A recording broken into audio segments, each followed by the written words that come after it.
everybody, and welcome to the Supporting Lesbian, Gay, Bisexual, Transgender, Queer, Intersex, Asexual plus Youth, otherwise known as LGBTQI plus Youth. My name is Dr. Justina Johanan, she, her. I am a licensed psychologist and a nationally certified school psychologist. I work at Connections Child and Family Center, and I work with various populations, including LGBTQI plus youth. And today's presentation is going to be about how you can support the youth in your lives. And while the language I may use in this presentation may be tied more to caregivers, you don't necessarily need to have an LGBTQIA plus child to want to fight for the rights and well-being of all youth and for the rights and well-being of youth within your community. I'm just going to be using the language of caregivers so I can make this fairly straightforward throughout the presentation. So for the agenda, I'm going to be covering background information, and this is going to be including some terminology, some phrases, common language use, just information to know about LGBTQIA plus youth. I'm going to be reviewing data that we know about LGBTQIA plus youth from various sources. And then when we get through the data, I'm going to be covering what is it that you, as loving caregivers, as loving community members, can do to support LGBTQIA plus youth. And then at the very end, I'll provide you with some resources because this presentation will not cover everything. Terminology alone could be a whole hour-long webinar.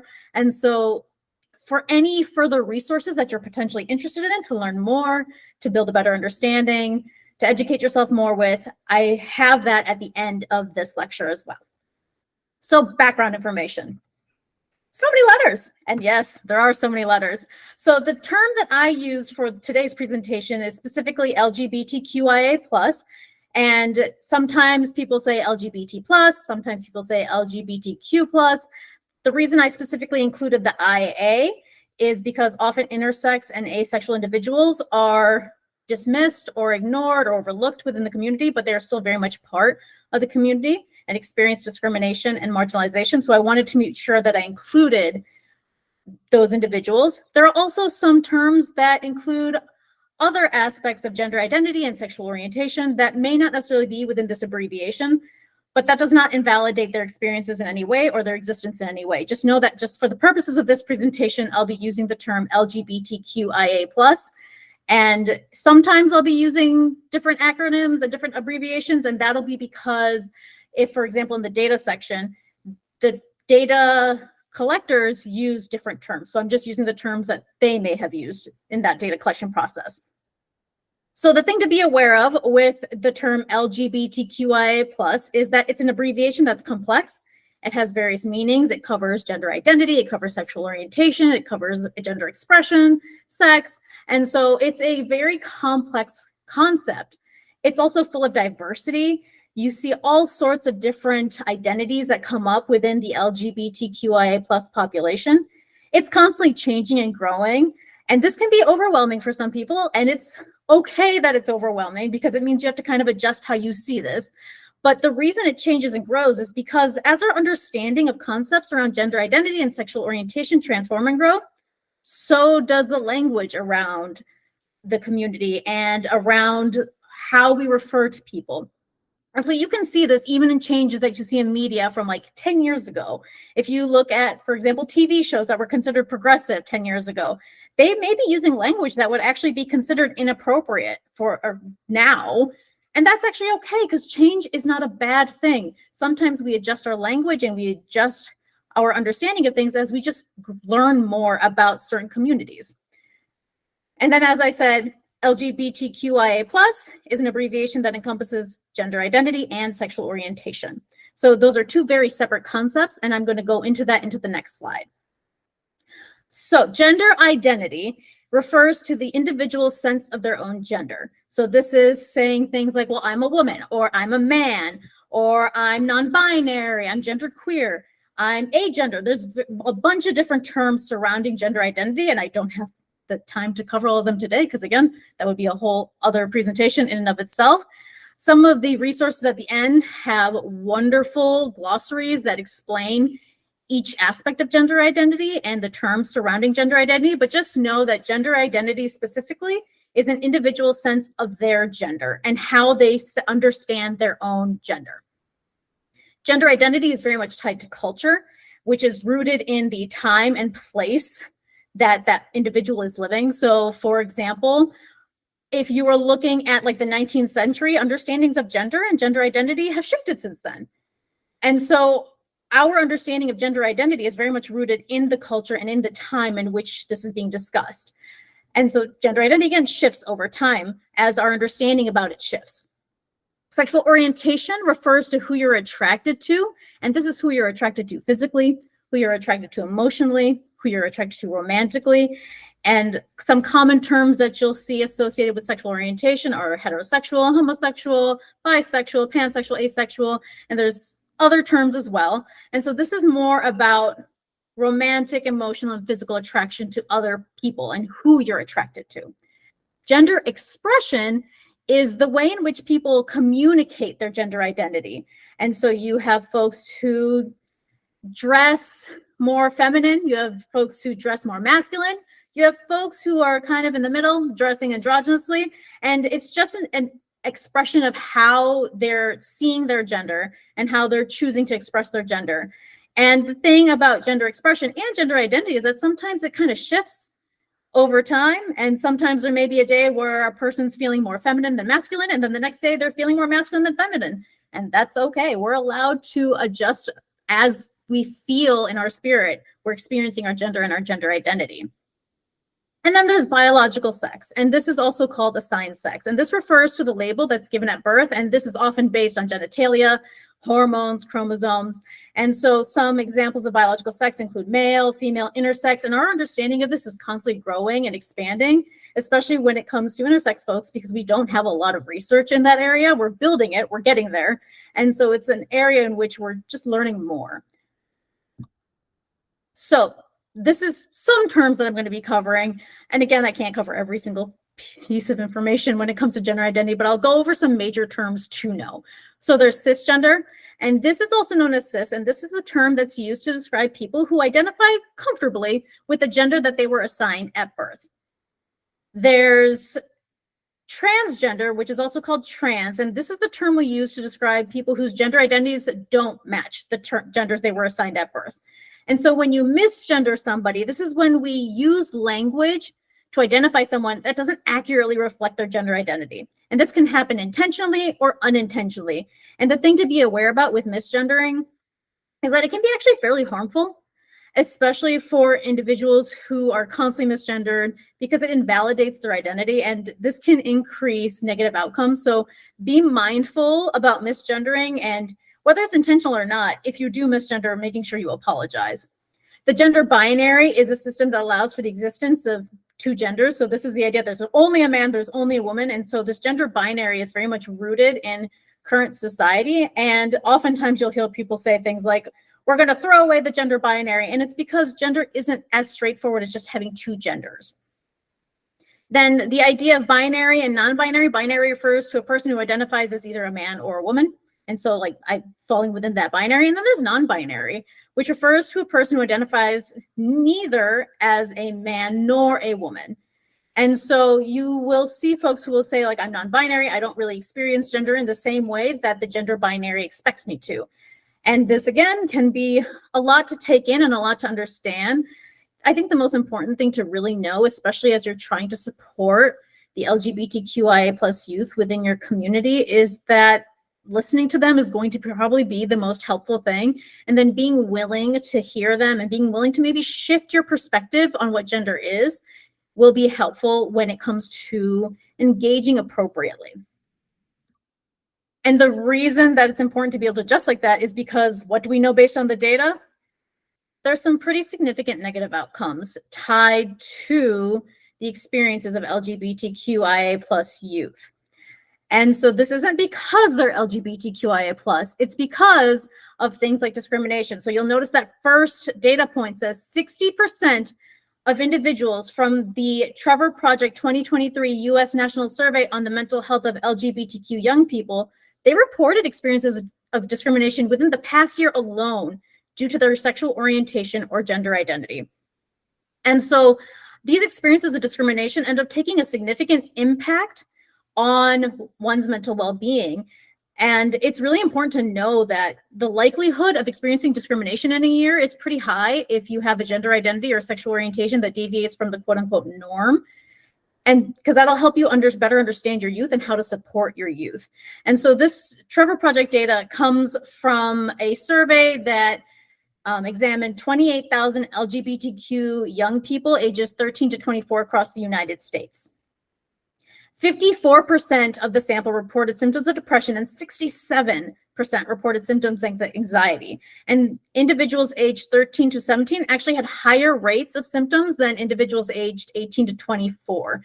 And so you'll have a lot of youth who have high levels of depression and anxiety because of the negative experiences that they're going through tied to their identity. And again, it's not because being LGBTQIA plus in and of itself is negative. It's that people discriminate, people oppress, people treat people negatively, invalidate. And so because of that, depression and anxiety amplify.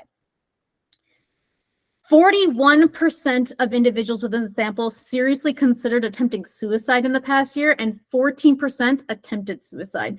This is really important to know because at the end of the day, being affirming and being mindful about how your LGBTQIA plus youth is doing can protect them from ending their lives. And so just be mindful and aware that there is a higher risk of attempting and completing suicide for this population. Non-binary and transgender individuals reported lower rates of attempted suicide when all people they live with respect their pronouns. So this goes back to this idea of like, how do I support my kid? Making sure that you're using the terms they want you to be using, making sure that you're not misgendering, making sure that you're not dead naming. And dead naming is when someone has a name, but you're sticking to the name that's on their birth certificate. And so if you do that, you're likely to have more positive outcomes. Most individuals within the sample reported verbal harassment at school. So this is just something to be aware of. Like, you could be the most supportive person at home, but they still may experience discrimination and harassment at school. So as long as you're mindful of that and aware of that and on the lookout for that, you're going to be able to better support your LGBTQIA plus youth within your community and your home. And then nearly 1/3 said that their mental health was poor most of the time or always due to anti-LGBTQ policies and legislation. And this is something that's really important to note because oftentimes what will happen is we get focused on our own microcosm and within our own family unit, and we forget that there's factors outside of us that are impacting our child. And so what's going on societally, what's going on within federal and state legislation, it matters to our LGBTQIA plus youth and their well-being. And the other thing to be aware of too is that all these issues, they can also manifest as school issues. So sometimes you'll see a lowering of grades, you'll see motivation towards school being impacted. And so the impact of not having support and not being affirmed can extend beyond mental well-being. It can go to academic well-being. It can go to social engagement. And so the more you're able to support your LGBTQIA plus youth and the more you're able to be on the lookout for potential negative outcomes, the more likely you will be to be able to mitigate some of this. The other thing to be mindful of is housing instability. And the reason you want to be aware of this is because 28% of LGBTQ youth reported experiencing homelessness and housing instability. There were higher rates for transgender and non-binary youth than there were for cisgender youth. So a trans or non-binary kiddo is more likely to be unhoused or have housing instability than a cisgender individual. And 16% of youth ran away from home, and 55% of those youth said they ran away because they were mistreated or they were fearful of being mistreated due to their identity. So even the perception of mistreatment can lead to a youth feeling unsafe enough to want to leave the home.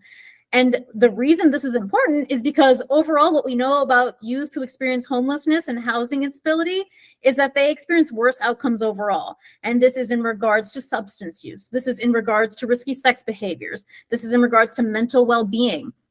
And so you want to be mindful of the fact that you're providing a space in which that LGBTQIA plus youth are housed and feeling safe so that you can mitigate some of those negative outcomes. And this brings us to the impact of family acceptance. So family acceptance is significant. It protects against depressive symptoms, substance misuse, and suicidal behaviors. It also promotes overall health, social support, and self-esteem. In general, when an LGBTQIA plus individual is accepted and affirmed, you're more likely to see positive outcomes because family acceptance is a huge protective factor. Other protective factors to be aware of are school climate. Having a protective school climate can really support a youth and protect them from negative outcomes. Support in schools in general can be really protective, and this includes support from peers, from teachers, from staff, from faculty, just the general school environment. Coping skills, so having coping skills can be a really good protective factor. The thing to be mindful of is that coping skills don't remove the discrimination that people experience. So it's also important to address the environment that the child is in so that they're not repeatedly experiencing discrimination and oppression, because you can't coping skills your way out of oppressive systems. And so sometimes our role as adults who are affirming and caring of LGBTQIA plus youth is to also advocate for environmental changes. Another protective factor is coming out.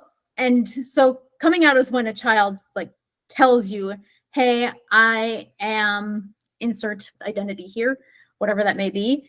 Now, this does not mean you force a child to out themselves.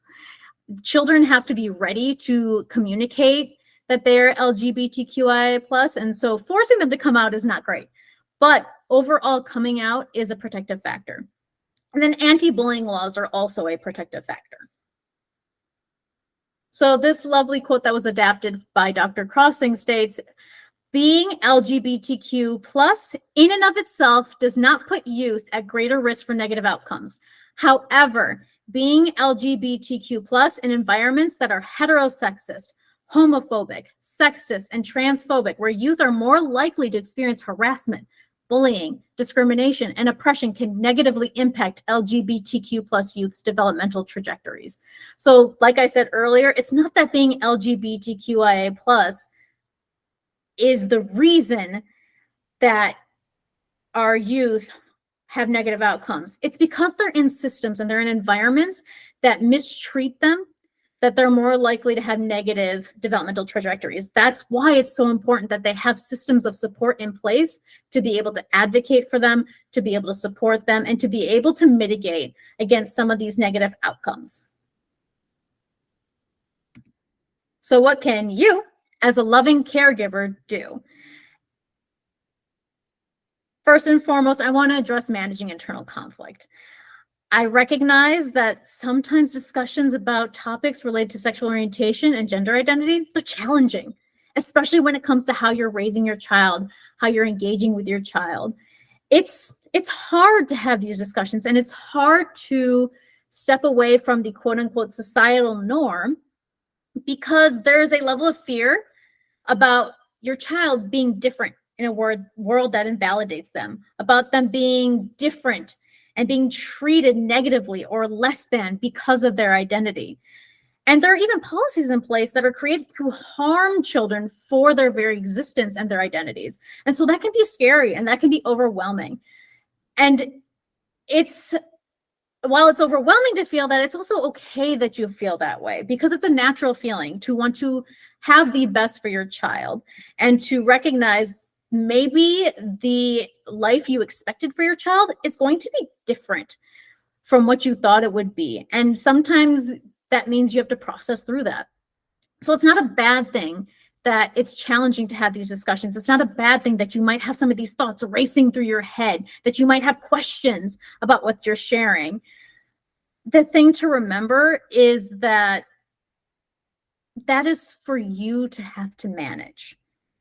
Your child has done something incredibly brave, and they're coming to you with something that's potentially pretty scary. And if you bombard them with a bunch of questions like, well, how do you know? Are you sure? Like all these doubts, it's not necessarily helpful because they've likely done a lot of thinking about this. And so that internal conflict that you may have, it is not your child's burden to manage that. Now, that doesn't mean like don't have that conflict. It just means you have to figure out how to manage that in a way that's healthy for you and your child and your relationship with your child. And this is not just limited to caregivers. This goes to anyone who interacts with LGBTQIA plus youth. If you're a teacher, if you're an administrator, if you are just a community member, you may have these questions.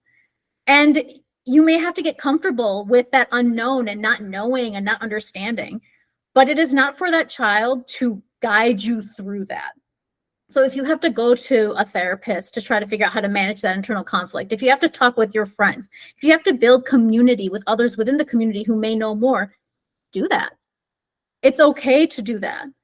And it's okay to also have strong emotions about this because heavily politicized topics, you're going to have strong emotions about it. It's scary. It's overwhelming. And you want your child and the children within your community to be safe. And so it's understanding that you're going to have strong emotions surrounding that. The thing to remember is that we're raised in cisgender heterosexual societies, and that sometimes it makes it hard to understand gender identity and sexual orientation. So it may take a minute to really understand what is being said and what your LGBTQIA plus youth is going through, especially when they fall outside that cishet expectation. And so we just need to explore more than what that means for us, what we may be feeling around it, and manage that without forcing your children to process that feeling with you. So remember, the primary goal at the end of the day is respect, it's empathy, and it's about supporting your LGBTQIA plus child, whether they're your child, your sibling's kid, a family member, a friend, whoever it is. Something to remember is, in general, avoiding assumptions tends to be a good move. And so the specific example I use for this slide is just using gender neutral language, but in general, you want to be mindful of your language and how you use it. And so I gave specific examples within this slide about gendered language versus gender neutral language. So for example, instead of saying, this is my son / daughter, just saying, this is my kid, this is my child. Saying, oh, you have a crush on that boy or girl, instead saying, oh, you have a crush on them. Saying things like, hey guys, ladies and gentlemen, boys and girls, just saying, hey everybody. I mean, we're in the South, saying, hey y'all. And that just makes it easier for the LGBTQIA plus youth in your life to recognize like, oh, this may be someone who is safe. This may be someone who could be affirming, and making it easier for them to process their gender identity or their sexual orientation identity safely. And so there's this concept called radical inclusion, and it's an approach to parenting that builds empathy and values diversity. So often there are some bad impulses that society has where it's like, well, we're expecting this. This is what is quote unquote normal. And radical inclusion is when we raise our children to just be truly kind, to see difference and to accept difference, and to know that we're all different in our own ways, and that's okay. So ways in which you can do this is through methods like children's toys and books that feature different cultures and identities. And this is tied to cultures and identities beyond just gender identity and sexual orientation. This is tied to race, ethnicity. This is tied to disability status. This is tied to religion, class. Being able to expose your youth early on makes it more likely that they're just going to be more accepting, and it promotes a kinder world in general. You want to be sure that you're also starting conversations about difference very early. And this includes conversations around gender identity and sexual orientation. And so now some of y'all, maybe with older kids or teens or people who are even almost young adults. And so I'm not saying like you got to find a time machine, go back in time and figure it out. No, just switch your language up. Be mindful of the language you're using. Start including more of the types of differences in diversity that a kid can see and be mindful of. Because here's the thing, kids pay attention. They're very aware of our behavior, and they're very aware of the signals that the world also sends. And so being able to counter some of the stereotypes and negative messages around certain identities means that a child will be more willing to be radically inclusive. Because at the end of the day, kids are constantly listening and hearing messages that the world sends out about identities, such as gender identity, sexual orientation, disability, race, ethnicity. And it's our job to push back against some of those really negative stereotypes that allow us to discriminate against other people, because we don't want to be doing that. We want to be supportive, and we want to be affirming, and we want to build community with those around us. And so this brings up a reminder about heteronormativity. So heteronormativity is the assumption that all people are straight and all people are cis unless stated otherwise. And it's a default that a lot of the times begins pretty early in a child's life. And so you'll see it with things like going to a preschooler and hearing an adult saying to a preschooler, "Ooh, is that your little boyfriend?" Or, "He's going to break all the girls' hearts." That's a pretty significant assumption. Or even assumptions about gender roles or gender expression, saying things like, "Well, that's a boy's color. That's a girl's color. Those clothes are boys' clothes, girls' clothes." When in fact, clothes, colors, toys, they aren't gendered, they just are. And so kids hear really young messages about gender identity and sexual orientation and all sorts of other identity statuses. And so it's important to start pushing back and being more inclusive early on, because trust me, they're getting the messages of what is normal, again, heavy quotes, normal in society through other means.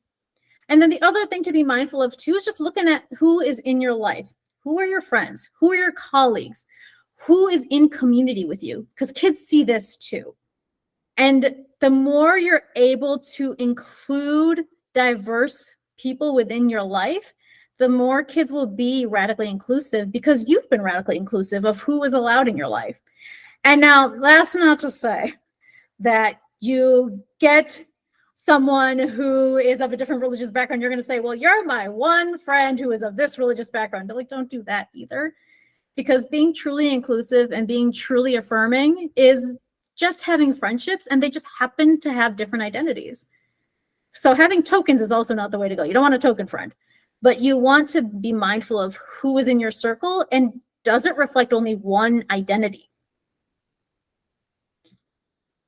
And so this brings me to just being validating in general. This is huge when it comes to being supportive of your LGBTQIA plus youth. So if you look at the little side over there with that circle with the giant X through it, these are things to truly avoid saying, because they're very invalidating. And a kid will hear this and they'll go, this adult doesn't believe me. This adult doesn't hear me. This adult doesn't see my existence for what it is.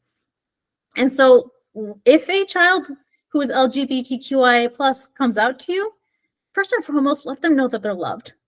Let them know that they're cared for. And don't say things like, "I love you even though you're gay," because that's not true unconditional love. That's still invalidating their LGBTQIA plus identity. So you want them to let them know that they're loved and truly loved for who they are. And here's the thing to remember: if they're sharing this with you, that's huge. It means that they trust you. It means that they want a relationship with you. It means that they're willing to be vulnerable with you. So yeah, it can be overwhelming if a LGBTQIA plus child comes out to you and you're not expecting it. But know that the fact that they are coming out to you, it means something really significant. And it's something that you can be proud of as the adult in that child's life, because that means you have provided an environment of safety and support in which they feel like, this is someone I want in my life. This is someone who I want to be there. This is someone who I feel should be included within major aspects of who I am. The second thing to do is to listen and to just be curious. So listen to the terms they're using. Listen to the language that they're using. The concept of language comes up quite a bit, and it's because, like I said early on, language shifts as our understanding about these concepts shifts, and again, that's okay. That's definitely okay. And so as you hear a child use certain terms, use those terms. If there's a term that they use and you're like, what is that? I don't know what that is. Be curious. Ask them. So if a child, for example, comes to you and says, I think I'm demisexual, or I know I'm demisexual, and you're just like, I don't know what demisexual is. I don't know what that is. Don't say like, that doesn't sound like a real thing. Don't say, are you sure? Because that's not helpful. Instead, you can just be like, well, what does that mean if you don't know what it is? So that way you can learn more and understand more, because I can guarantee you, if they're coming to you with the language, that means they've done their own research and they've done their own digging into their own identity. Be supportive.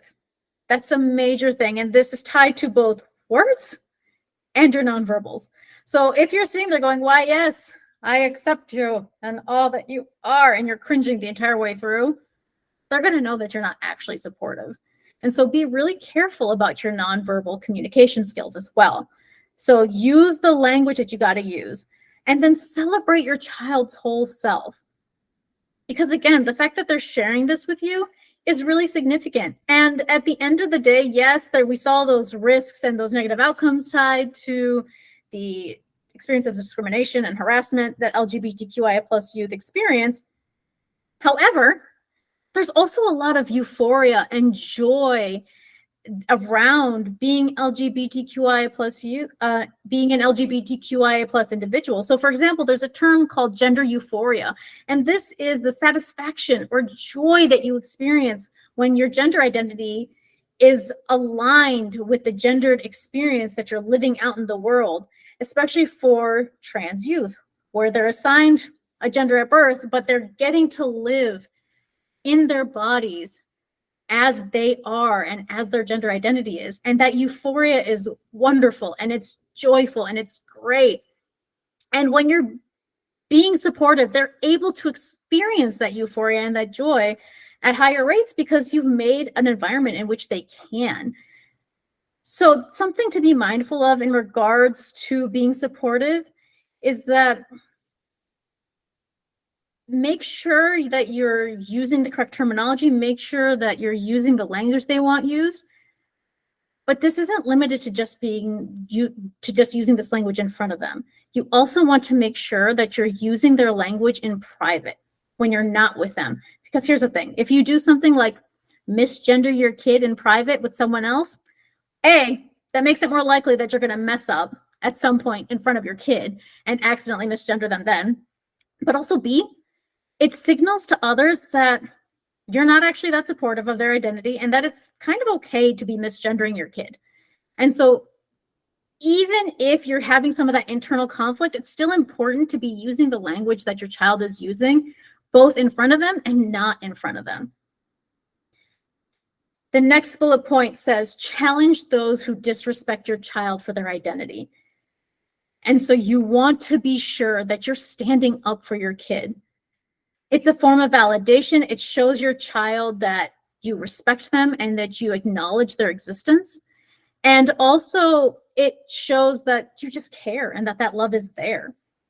And so this is just something to be aware of. And something to really be mindful of is that you don't want to blame a child for some of their experiences. So they may experience discrimination, as we found out earlier, but you don't want to blame them for their experiences by saying things like, well, it's because you act that way. If you didn't do that, people wouldn't treat you that way. That's not helpful to a child. A child needs to be validated and supported. And so if you see someone who disrespects your child for their identity, it's important to challenge them and to say something. And then lastly, you want to make sure that you're willing to get involved and advocate. And this is at school, it's in your community.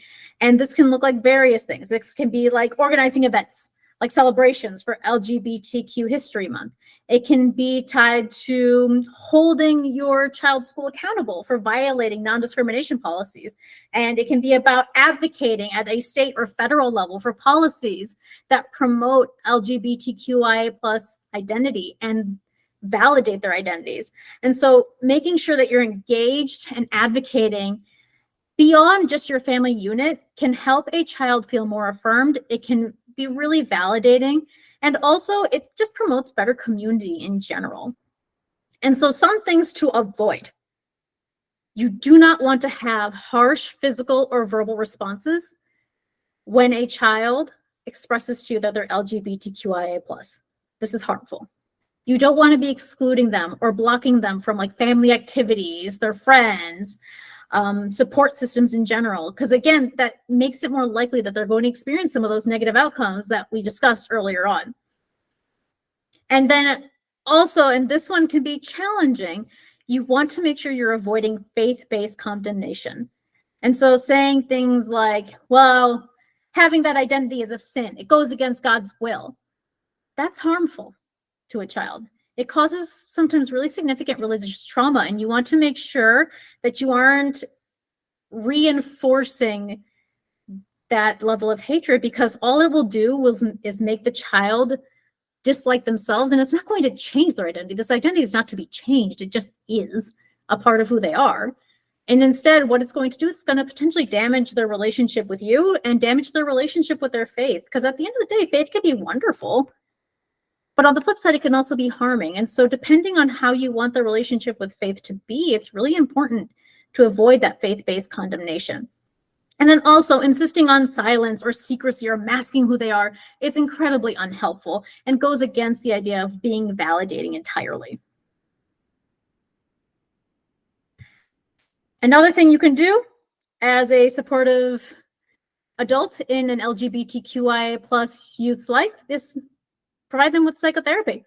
And I'm not saying you provide them with psychotherapy. I mean, find a psychotherapist who can guide them through the process. So what we found, what the Trevor Project found from the US National Survey on Mental Health of LGBTQ young people in 2023 was that 81% of young LGBTQIA+ people, they wanted mental health care, but only 44% of the people who wanted that care received it.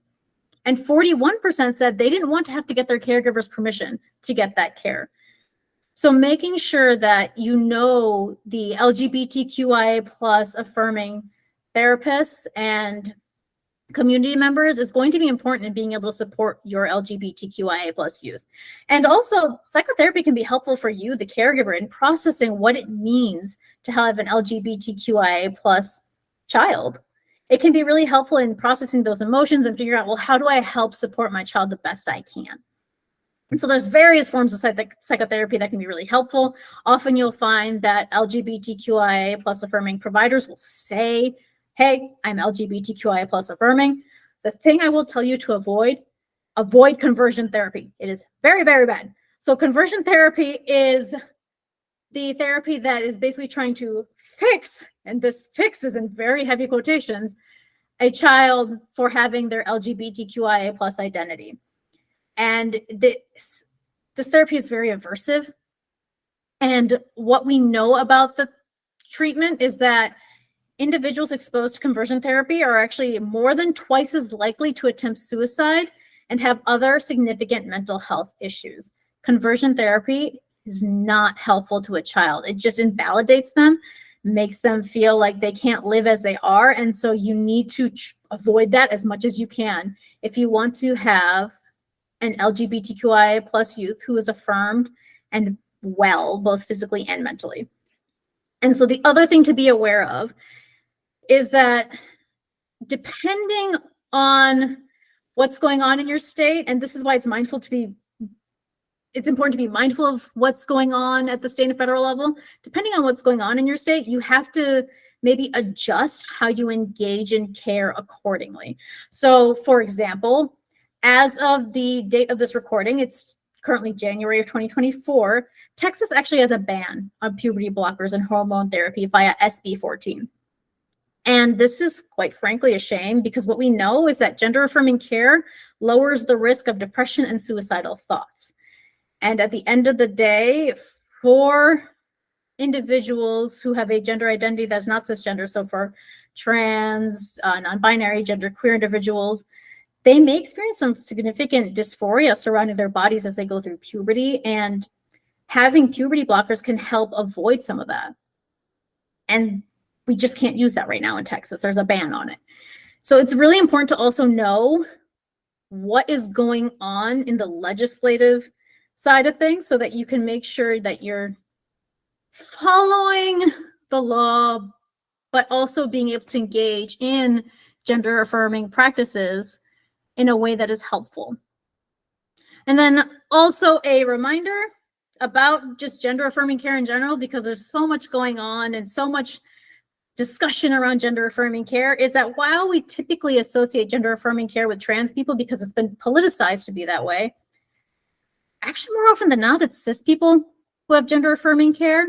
And so you'll see this through breast implants. Plenty of cis people have breast implants to have gender affirming care. You'll have like hair plugs for cis men, and that is a form of gender affirming care.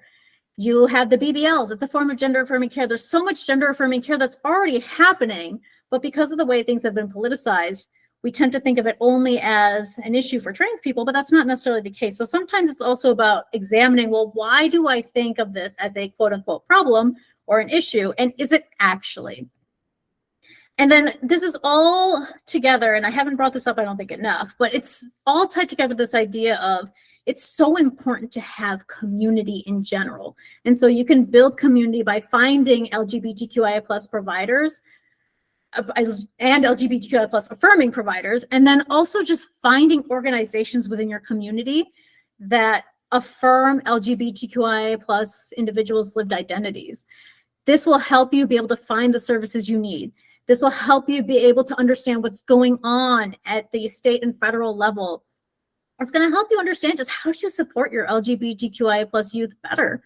And it gives you a space in which you can just build community and have better understanding and supports in general.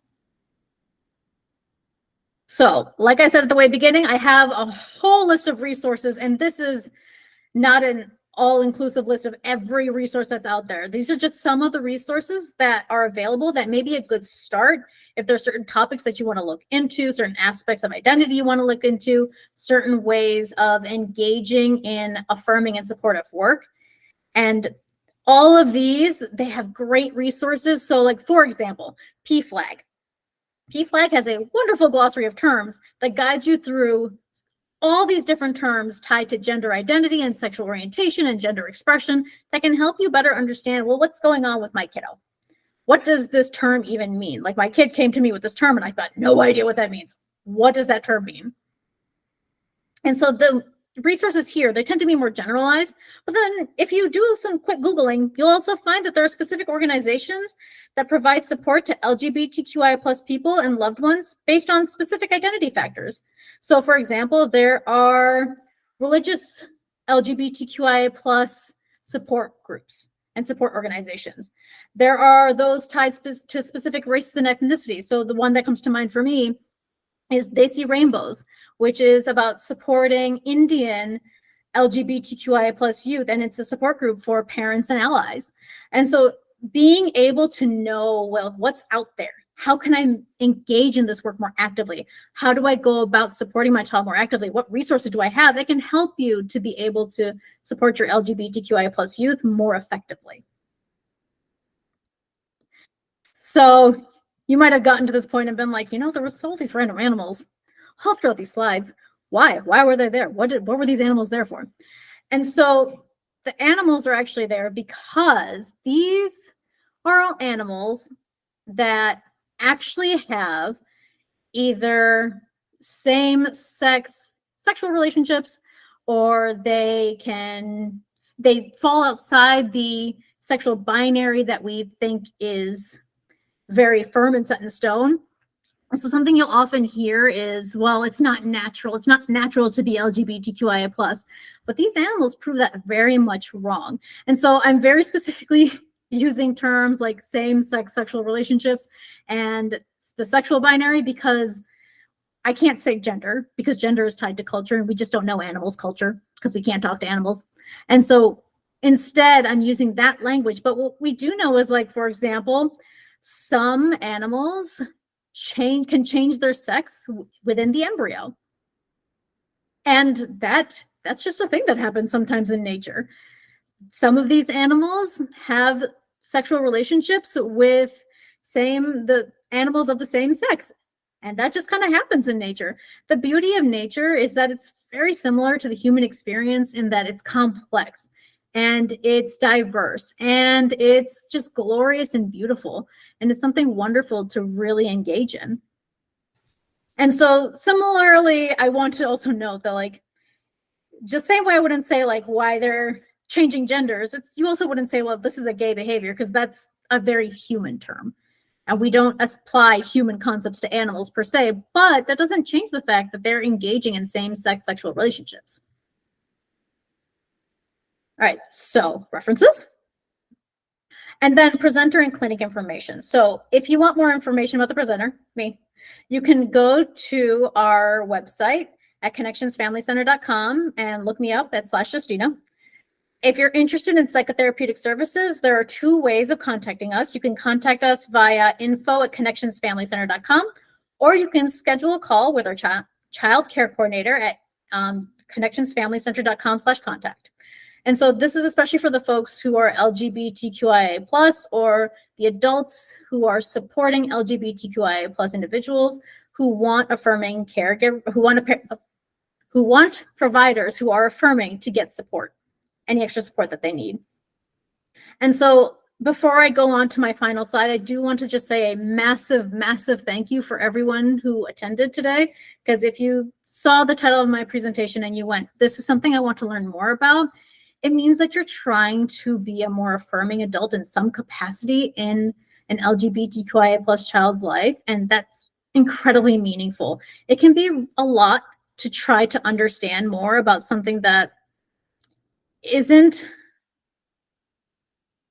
always explained well in society, and where there's a lot of stigma around it, or there's a lot of politicization around it. And so the fact that you wanted to come here and learn more to better understand and support the children within your life, that means a lot. And I really do appreciate that. And so, as a slightly cheesy former theater child, I wanted to leave you with this quote. And so this definitely applies to LGBTQI+ youth, but also it applies to caregivers as well, because there are so many ways in which we're made to feel different or out of place or like we don't belong. And that's not true. And so in the words of Kinky Boots the musical, just be who you want to be. Never let them tell you who you ought to be. Just be, with dignity. Celebrate your life triumphantly. I thank you so much for being here today.